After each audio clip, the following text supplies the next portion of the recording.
నమస్కారం NSTV news కి స్వాగతం. నా పేరు సంధ్య. ముందుగా వార్తల్లోని ముఖ్యాంశాలు. కామారెడ్డి జిల్లా ఎల్లారెడ్డి పట్టణంలోని ఎమ్మెల్యే కార్యాలయంలో కూర్మా సాయిబాబా విలేకరుల సమావేశంలో మాట్లాడుతూ నియోజకవర్గ ఎమ్మెల్యే మదన్ మోహన్ కాంగ్రెస్ పార్టీపై మాజీ ఎమ్మెల్యే జాజుల సురేందర్ చేస్తున్న విమర్శలను వెంటనే మానుకోవాలని ఎల్లారెడ్డి మండల కాంగ్రెస్ పార్టీ అధ్యక్షులు కూర్మా సాయిబాబా హెచ్చరించారు.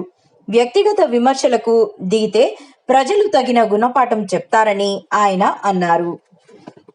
మీరు చెప్తున్నారు ఏమంటారు, వడ్ల కళాలకి వడ్లు పోతలేమని చెప్పేసి ఇదే శాసనసభ్యులు డే టు డే మన పిఏలతో కానివ్వండి, కాంగ్రెస్ పార్టీ నాయకులతో కానీ, ఆర్డీఓలతో, ఎంఆర్ఓలతో, ఇదే మా ఎంసీ చైర్మన్ గారు డైలీ వాళ్ళతో మాట్లాడుతున్నారు. మా పిఎస్సీ డైరెక్టర్లతో, మా వైస్ చైర్మన్ గారితో మాట్లాడి వాళ్ళు డైలీ లారీలు పంపిస్తున్నారు. మరి మీరు ఏడున్నారు? మరి మీరు ఎన్ని లారీలు తీసుకొచ్చి మీరు వడ్లు కనిపించి మీరు చేసి మరి మీరు మాకు చెప్పాలి. చెప్పకుండా మీరు కల్లిపల్లి మాటలు చెప్పి రైతుల నాగం పెడదామని చూస్తే మీకు ఇప్పుడు ఎట్లా ఏదైతే మోసం జరిగిందో మీరు ఎప్పుడు కూడా ఇంట్లో కూర్చునే పని ఇట్లనే ఉంటది. మీరు ఎప్పుడు కూడా అధికారంలోకి వచ్చే ప్రసక్తి మాత్రం ఉండదు. మీరు అంటారు కరెంటు గురించి మీరు ఇంతకుముందు మీరు చెప్పారు, మోటార్లకు మీరు ఇంతకుముందు మీటర్లు పెడతామని మీరు చెప్పారు. కానీ మా ప్రభుత్వం అట్లా కాదు. ఇంతకుముందు రాజశేఖర రెడ్డి గారు వచ్చినప్పటి నుంచి ఇప్పటిదాకా కూడా కరెంటు ఫ్రీ ఇస్తున్న ప్రభుత్వం రైతులకు ఏమైనా ఉందంటే అది కాంగ్రెస్ ప్రభుత్వం మాత్రమే. మీరు చెప్తున్నారు ఈరోజు మీరు తెలంగాణ రాష్ట్రం ఉన్నప్పుడు, తెలంగాణ ప్రభుత్వం ఉన్నప్పుడు మీరు డబల్ బెడ్రూమ్లను ఇచ్చిరు, ఊరికి 5 ఇచ్చిరు. ఆ డబల్ బెడ్రూమ్లకి ఎన్ని ఇళ్లకు ఎన్ని పైసలు ఇచ్చిరో మీకు చెప్పాలి. కానీ మేము అదే మీ డబల్ బెడ్రూమ్ల ఉన్న ఇళ్లకి మా గౌరవ శాసనసభ్యులు మదన్ మోహన్ అన్న గారు ఎండీ గారితో మాట్లాడి మరి ఇంతమందికి ఇళ్లకు పైసలు ఇప్పించడం మేము చెక్ల రూపంలో కూడా మీకు చూపిస్తాం. మీరు గతంలో ఏదైతే కాంట్రాక్టర్లకు 40% తీసుకొని మరి మీరు ఏమంటారు వర్కులు ఇచ్చిన ఘనత మీది. ఈరోజు గౌరవ శాసనసభ్యులు మా మదన్ మోహన్ అన్న గారు మాత్రం ఏ ఒక్క కాంట్రాక్టర్ దగ్గర రూపాయి లేకుండా, ఒకవేళ వాళ్ళ దగ్గర పైసలు లేకపోతే కూడా స్టార్టింగ్ ప్రాబ్లం ఉంటే కూడా మా మదన్ మోహన్ అన్న గారికి వాళ్ళు పైసలు ఇచ్చి మరి ఇక్కడ పనులు స్టార్ట్ చేపిస్తున్నారు. అలాంటి వ్యక్తిని పట్టుకొని ఈరోజు మీరు మాట్లాడుతున్నారు. మేము మాట్లాడే విధానం మార్చుకోవాలి. మీరు భావితరాలకు సరే మీరు ఓడిపోయినచ్చు, ఈరోజు ఓడిపోయినంత మాత్రాన మీ అనుచిత వాక్యాలు ఇలాంటి గలీజ్ మాటలు మాట్లాడద్దు. మేమందరం కూడా ఏమంటారు నేర్చుకునే స్టేజ్ లో ఉన్నాం. ఆ నేర్చుకునేది ఇప్పుడు మీరు మాట్లాడితే రేపు మేము మాట్లాడాల్సి వస్తుంది.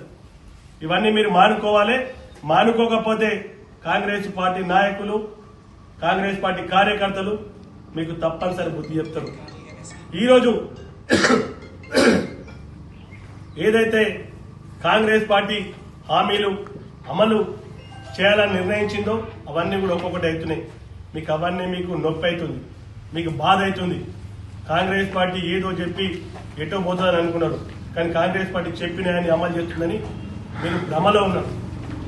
కానీ ఈరోజు నిజంగా మీరు చూడండి, అభివృద్ధి చేయకపోతే మీరు ఎమ్మెల్యే గారు తిట్టండి. అభివృద్ధి చేసే ఎమ్మెల్యేను మీరు తిరిగితే మంచిగా ఉండదు. మా కాంగ్రెస్ పార్టీ నాయకులు మేము ఎవరం కూడా ఒప్పుకోం. మేము ఏవైతే సంక్షేమ పథకాలు మేము అమలు పరుస్తున్నామో అవే మమ్మల్ని మళ్ళీ కూడా గెలిపిస్తాయి. మిమ్మల్ని బొందబెట్టే ప్రయత్నం చేస్తున్నాం. మేము మిమ్మల్ని ఇంటికాడ కూర్చోబెట్టినాం. మిమ్మల్ని శ్మశానానికి పంపించే టైం దగ్గరకు వచ్చింది. ప్రజలే పంపిస్తారు. మీరు తింపుడు కళ్ళం కాడున్నారు. ఇప్పుడు తింపుడు కళ్ళం అయిపోయింది. బరాబర్ మీకు బొందబెట్టే టైం వచ్చింది. మీరు గలీజ్ మాటలు మాట్లాడి ఇట్లాంటివి చేస్తే మాత్రం కాంగ్రెస్ పార్టీ నాయకులు ఎవరు కూడా సహించలేదు, ఊరుకునేలేదు. ఒకవేళ ఇట్లాంటి మాటలు మాత్రం ఖబర్దార్, నువ్వెక్కడ వచ్చినా ఏమంటారు మా కాంగ్రెస్ పార్టీ నాయకులు నీకు బుద్ధి చెప్తారు. మీరు అన్నట్టు అట్లాంటి గలీజ్ మాటలు మాట్లాడితే బుద్ధి చెప్తారు. ఈ మీడియా ముఖంగా నేను తెలియజేస్తూ మేము మళ్ళీ ఒకసారి కూడా కాంగ్రెస్ పార్టీ నాయకులందరి తరఫున అభివృద్ధి చేసే ఎమ్మెల్యేని మనం మెచ్చుకోవాలి. కానీ ఏమంటారు ఇది అనవసరంగా వీళ్ళ మాటలు వినకూడదు. వీళ్ళ మాటలు వింటే మనది ఎలాంటి ఇది ఉండదు. వీళ్ళ ఓన్లీ వీళ్ళకు ఇంకో 2 సంవత్సరాలు ఎలక్షన్స్ దగ్గరకు వస్తున్నాయి. దానికోసం ఇదంతా నాటకం చేస్తున్నారు. అందరూ కూడా ప్రజలు కూడా గమనించాలి. వీళ్ళన్నీ ఏం చెప్పినా వీళ్ళ వినాలి. ఇంకో చెవి నుంచి వినాలి, ఒక చెవి నుంచి చూడాలి. అమలు చేయాలని చెప్పేసి ఎన్నికలకు ముందు చెప్పినామో అవన్నీ కూడా ఒక్కోటి అవుతా ఉన్నాయి.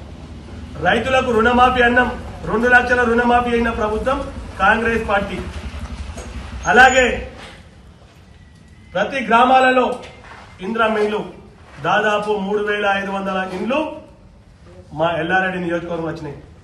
ఎక్కడన్నా ఒక్క ఇల్లు ఆగుతుందా? ఒక్కొక్క ఇల్లుకు ఎక్కడ కూడా ఒక రూపాయి తీసుకోకుండా, ఎక్కడ కూడా ఎలాంటి బాధ ఇబ్బంది లేకుండా, ఒక్కటి కూడా ప్రాబ్లం లేకుండా వాళ్లకు ఇండ్లు ఇస్తున్నాము.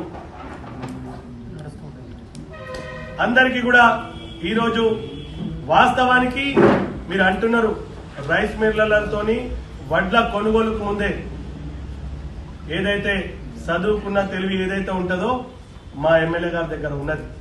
చదువుకోని తెలివి నీది.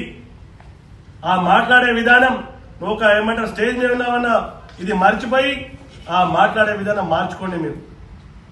కానీ మా ఎమ్మెల్యే గారు ఒకటే చెప్తా ఉన్నారు, వడ్లు కొనుగోలు స్టార్ట్ కాకముందే అందరు అధికారులను పిలిపించారు. వాళ్ళందరికీ కూడా చెప్పడం జరిగింది, కంపల్సరీ మీరు కొనుగోలును తొందరగా కంప్లీట్ చేయాలని చెప్పేసి. మీరు ఇంతకుముందు ఉన్నప్పుడు ఇదే లింగంపేట గ్రామంలో, లింగంపేట మండలంలో రైతు కుప్పల మీద ఎంతో మంది చచ్చిపోయారు.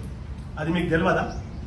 మరి ఈరోజు చూడండి, ఎక్కడ కూడా రైతులు ఏమంటారు, మమ్మల్ని అడుగుతున్నావు ఏ ఊరా అని చెప్పేసి 10 సార్లు తెలియకపోతే నువ్వు ఎట్లా ఎమ్మెల్యే అవుతావన్నా? మళ్ళా నేను నమ్మే కాలం పోయింది. దయచేసి అర్థం చేసుకోండి.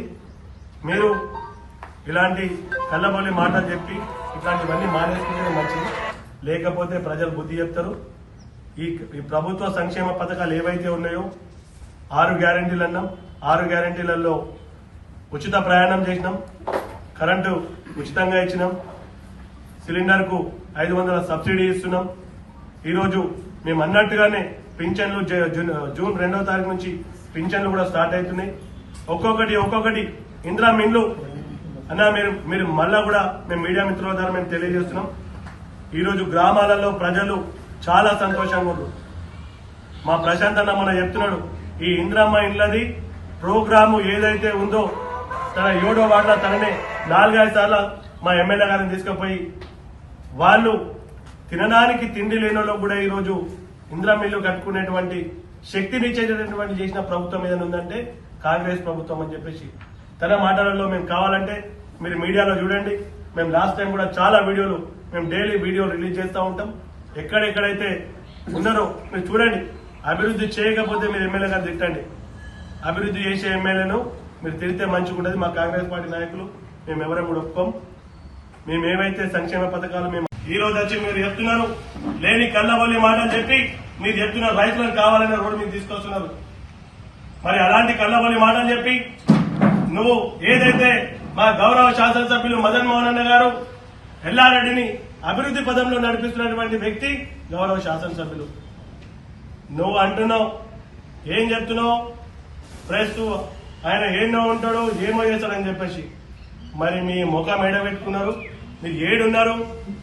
ఇదే శాసనసభ్యులు వడ్ల కల్లాలు స్టార్ట్ కాకముందు కామారెడ్డిలో ఆర్ఎండ్బి గెస్ట్ హౌస్ లో అందరు అధికారులను పిలిపించి ఏదైతే అగ్రికల్చర్ డిపార్ట్మెంట్ మన డిహెచ్ఓ వాళ్ళందరూ ఎవరైతే ఉన్నారో డిఎం వాళ్ళందరూ పిలిపించి కలెక్టర్ గారిని అందరినీ కూడా పిలిపించి ఏఎంసీ చైర్మన్ కాంగ్రెస్ పార్టీ నాయకులను అందరూ కూడా పిలిపించి ఆర్ఎండ్బి గెస్ట్ హౌస్ లో మీటింగ్ పెట్టి మరి రైతుల వడ్లను తొందరగా ఖాళీ చేయాలని చెప్పేసి చెప్పడం జరిగింది. మరి తెలియదా నీకు? ఆ రోజు ఎందుకు మాట్లాడలేకపోయినావు? మరి ఈ రోజు వచ్చి నువ్వు మాట్లాడుతున్నావు, ఇక్కడ నువ్వేం చెప్తున్నావు? పీకుడుగాళ్ళు అని మాట్లాడుతున్నావు.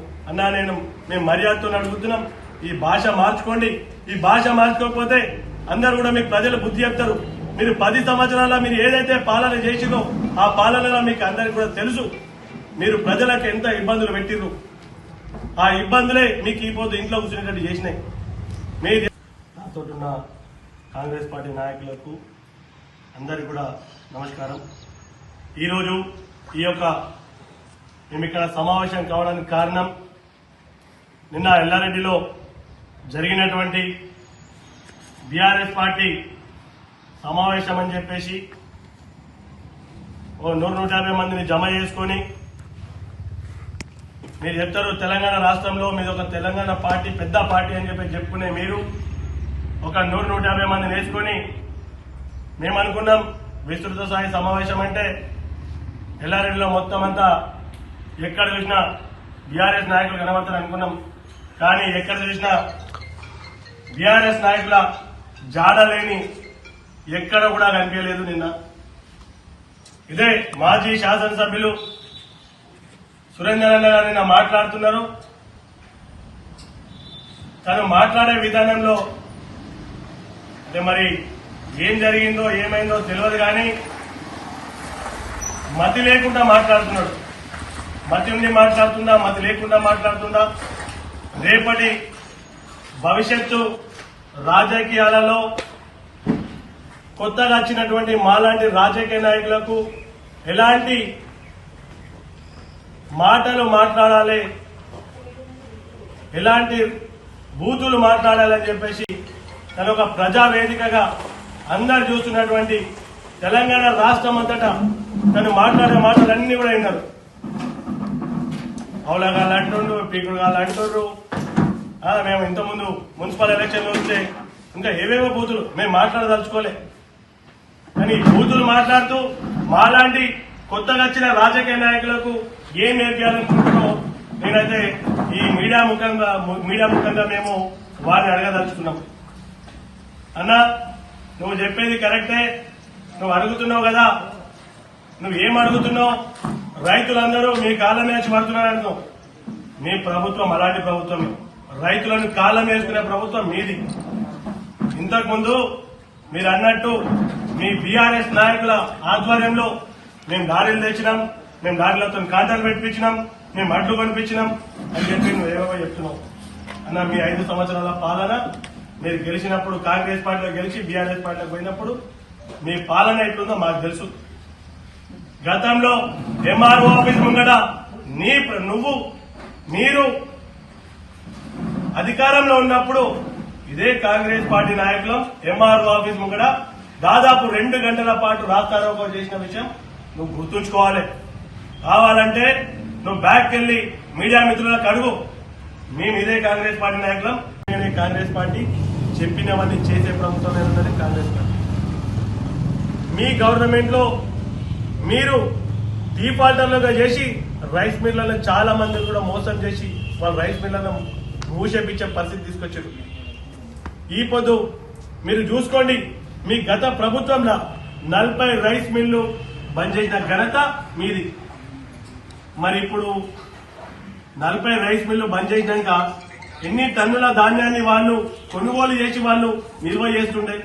మరి 40 రైస్ మిల్లను బంద్ చేయించి ఈరోజు వచ్చి నువ్వేమంటారు, మీ వేముల ప్రశాంత్ రెడ్డి ఇంతకుముందు ఆయన కూడా వ్యవసాయ శాఖ మంత్రి ఉండే కదా, మరి ఆయన ఆరోగ్యం చేసింది. మరి మీరు అంటున్నారు మేమేం మీకిన, మరి మీరేం మీకిరు, మీరేం మీకి మీరేం చేసి చెప్పండి. 40 రైస్ మిల్లను మీరు బంద్ చేసినప్పుడు మీరేం మీకిరు మేము అడుగుతున్నాం. కాంగ్రెస్ పార్టీ నాయకులు అడుగుతున్నాం. 40 రైస్ మిల్లను బంద్ చేయించినప్పుడు మీరేం మీకిరు మాకు సమాధానం చెప్పాలి. సమాధానం చెప్పకుండా రైతుల నాగం పట్టిస్తా అంటే మీరు అనవసరంగా దెబ్బతింటారు. ఈరోజు ప్రభుత్వం మిమ్మల్ని నమ్మకనే మిమ్మల్ని ఇంటికాడ కూర్చోబెట్టింది. ఈరోజు తెలంగాణ రాష్ట్రంలో అందరికీ కూడా తెలుసు, ఏదైతే కాంగ్రెస్ పార్టీ నాయకులు, కాంగ్రెస్ పార్టీ ప్రభుత్వం, కాంగ్రెస్ పార్టీ ముఖ్యమంత్రి ఏవైతే హామీలు అమలు చేయాలని చెప్పేసి